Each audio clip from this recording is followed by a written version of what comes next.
आवाज जनतेचा।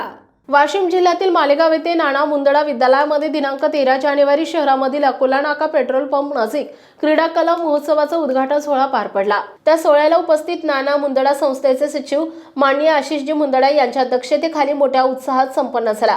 वर्ग 8वी ते 10वी च्या विद्यार्थ्यांकरिता आयोजित क्रीडा आणि कला महोत्सवाचे उद्घाटन वाशिम जिल्हा क्रीडा अधिकारी श्रीमती पूजा भटकर आणि सहाय्यक पोलीस निरीक्षक त्र्यंबकजी गायकवाड यांच्या शुभ हस्ते हा उद्घाटन सोहळा पार पडला।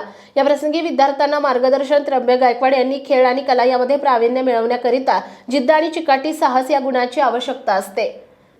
कोणत्याही क्षेत्रामध्ये सरस पहिल्या क्रमांकाची कामगिरी करावी असं मत व्यक्त केलं आणि भटकर मॅडम यांनी खेळाचं महत्त्व विशद केलं। यामुळे मी क्रीडा अधिकारी या पदावर पोहोचू शकले, म्हणून खेळामध्ये सुद्धा व्यावसायिक संधी आपण प्राप्त करू शकतो।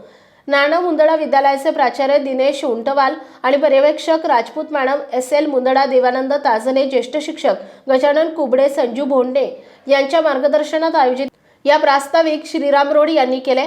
शिक्षक संदीप अंभोरे, संचालन तर सिद्धार्थ भालेराव यांनी आभार प्रदर्शन केले। शिक्षिका, शिक्षकेतर कर्मचारी कार्यक्रमस्थळी उपस्थित होते। प्रतिनिधी नारायणराव आरू पाटील। आपल्या परिसरातील बातम्या आणि ताज्या घडामोडी पाहण्यासाठी आजच आमच्या ABK न्यूज 24 चॅनलला सबस्क्राईब करा आणि बेल आयकॉनवर क्लिक करा।